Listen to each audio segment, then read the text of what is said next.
Okay, so think about tonight. You'll get into bed, you'll shut your eyes, and you'll just assume that's it. Lights out, nothing happening. You offline till morning. Except that's not what your body thinks bedtime is for at all.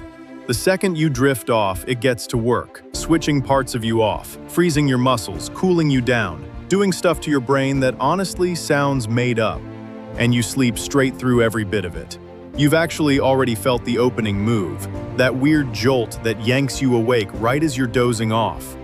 Stick with me here, because once you know what's really going on in there, you are not going to fall asleep the same way again. So let's go back to that jolt. You're lying there, breathing's slowing down, your thoughts are going kind of fuzzy and weird, and then bam, your leg kicks out, or your whole body twitches, and for a split second you genuinely feel like you just fell off something. Then you're wide awake again, heart going, like, what was that? Around 7 in 10 people get these. They're called hypnic jerks, and nobody's totally sure why they happen. But the explanation I find wild is the old one, that it's a reflex left over from way back when our ancestors slept up in trees. Goes something like this. When your muscles go slack right at the edge of sleep, some ancient part of your brain panics, reads that looseness as you slipping off a branch, and fires off a jolt to catch you before you hit the dirt. You're tucked safely under a duvet, and your brain is still out here saving you from a fall that stopped being possible about 50,000 years ago. Anyway, that's just the warm-up, because the instant you actually drop off, your brain quietly decides how much of itself it's even willing to switch off. And weirdly, that depends on where you fell asleep. You know that thing where you stay somewhere new, a hotel, a mate's spare room, and you wake up feeling like absolute garbage even though you were in bed 8 hours? Yeah, that's a real documented thing. They call it the first night effect, and the reason behind it is a little creepy. In an unfamiliar place, your brain refuses to go all the way under. Half of it, usually the left side, stays kind of half awake, on alert, basically keeping watch over the room while the other half actually sleeps. That alert side will even snap to a random noise faster than the sleeping side. Same trick dolphins pull, half the brain off, half on duty, never fully defenseless. So you feel like you slept, but something in there pulled an all-nighter standing guard. And meanwhile, the rest of you has already started powering down, starting with your temperature. And here's the bit most people have backwards. You don't get sleepy and then cool down. You cool down so you can get sleepy. Soon as it's dark, your body starts pumping out melatonin. Melatonin flips the wind down switch, and your core temp starts dropping, a degree, maybe 2. And to dump that heat, your body shoves blood out toward your skin, which is exactly why your hands and feet go all warm right before you nod off. That cozy, warm feeling, that's literally heat leaving your body. And until your core actually drops, you physically cannot sink into the deep stuff. It's the whole reason a stuffy, hot room has you flipping the pillow all night, while a cold room just flattens you.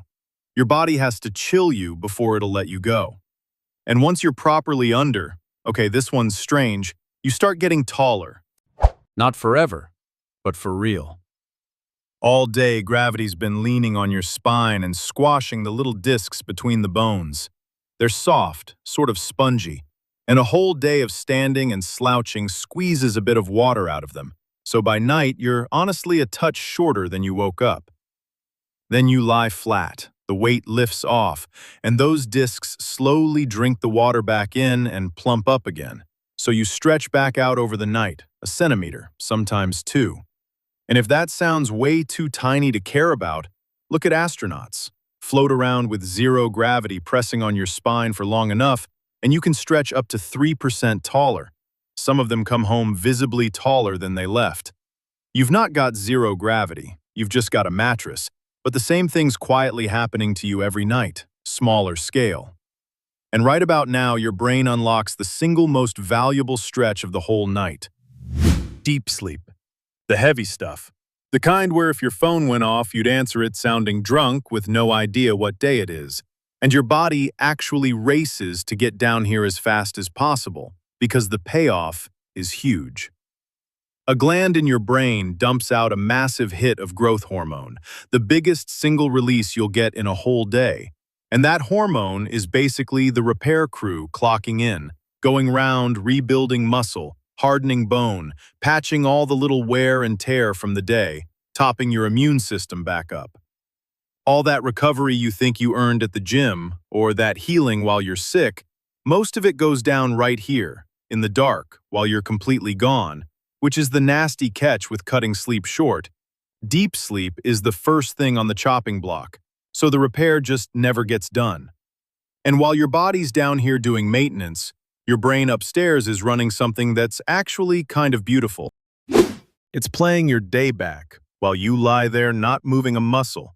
This bit, called the hippocampus, grabs the day's memories and runs them again on a loop, sped right up, firing in the same pattern they did the first time round, like fast-forwarding through footage of yourself.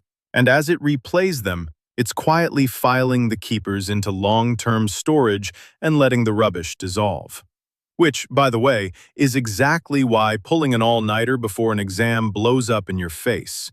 You can cram the info in fine, but the part where your brain actually saves it only runs while you sleep. Skip the sleep, lose the save. And it's fussy, too. The memories with some emotion or reward stuck to them get replayed the most and burned in the deepest.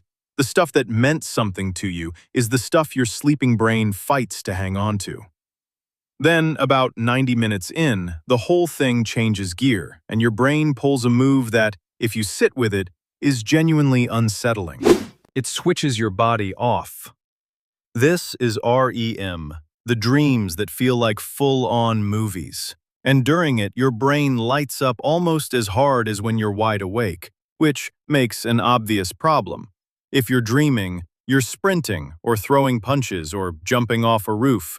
Your actual arms and legs might fancy joining in. So your brain just cuts the cable, sends a signal down that flips your muscles off. All of them. You go totally limp, paralyzed, neck down.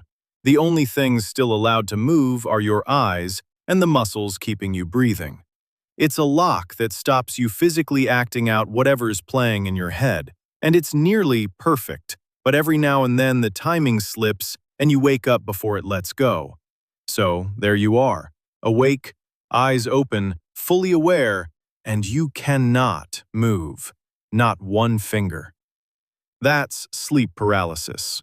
No ghost, no demon sitting on your chest, just the dream lock that forgot to release on schedule. And this entire time, with the rest of you frozen solid, your eyes are doing something scientists argued over for decades. Flicking around under your eyelids, back and forth. That's the rapid eye movement the whole stage is named after. And for the longest time, nobody could explain it, until some recent work dug up something kind of incredible. Those movements actually line up with what you're looking at in the dream. Turn to check something out in there, and your real eyeballs swivel the same direction, like you're properly scanning a scene. Except the scene is made of nothing, happening nowhere, in a pitch-black, silent room with literally zero in front of your face. And while you're off wandering that invented world, your body's gone and stopped looking after itself. Because in REM, your internal thermostat basically clocks out. All that careful temperature control it ran for hours, gone. You stop adjusting your own heat, can't sweat it off, can't shiver it back. You just drift toward whatever temperature the room happens to be, which is why a too hot or too cold room ruins you, specifically near morning, when these REM stretches get long. And at the same time, your heart and your breathing, rock steady all night till now, go choppy, speeding up, dropping off, jumping all over the place like you're up and walking around when you're lying dead still. For these stretches, your insides are honestly more hectic asleep than they ever are awake. But underneath every single thing I've thrown at you so far, there's one quiet process that's been humming along all night, and it might be the actual reason sleep even exists. And we only worked this one out recently. For pretty much all of human history, we had no clue it was happening. But turns out, while you sleep, your brain rinses itself out. Think about it. All day your brain is the hungriest thing in your body, burning through about 1/5 of your energy, and anything grinding that hard makes a mess. Waste, gunk, leftover junk piling up in the gaps between the brain cells.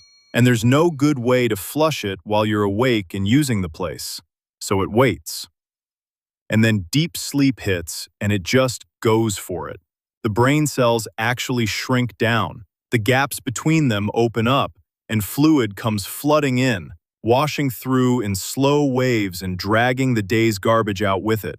People have compared it to a dishwasher switching on inside your skull. And here's the catch. Your brain cannot think and run this wash at the same time. It's one or the other, awake and thinking, or asleep and scrubbing. So every single night it picks scrubbing. And now the part that should actually make you put your phone down and go to bed. One of the main things it rinses out is a protein called beta amyloid, the exact same gunk that clogs up the brains of people with Alzheimer's. Skip enough sleep and the wash never finishes. And that stuff starts building up. That's why researchers now reckon years of bad sleep isn't just leaving you groggy, it could slowly be putting your actual brain at risk. So it's not really rest at all. It's you flushing out the one thing that might one day come for your own memory. And after all of it, the patching, the rinsing, the dreaming, the standing guard, your body pulls one final move that totally gives away how on top of everything it was the whole time. It wakes you up on its own, before the alarm even goes off. You felt this. You set it for 7, and your eyes pop open at 6:58. Every time. That's no fluke. In the last hour or two before you're due up, your body quietly starts prepping for the day. The melatonin that knocked you out clears off, your temperature starts creeping back up, and a hormone called cortisol comes surging in to hand you a hit of energy and float you back up toward the surface. Your body just memorizes your schedule, clocks the morning coming, and has you half awake before you've consciously decided a thing. So tonight, when you crawl into bed and close your eyes and figure you're just clocking out for a few hours, hang on to this. The second you let go is the second it all kicks off.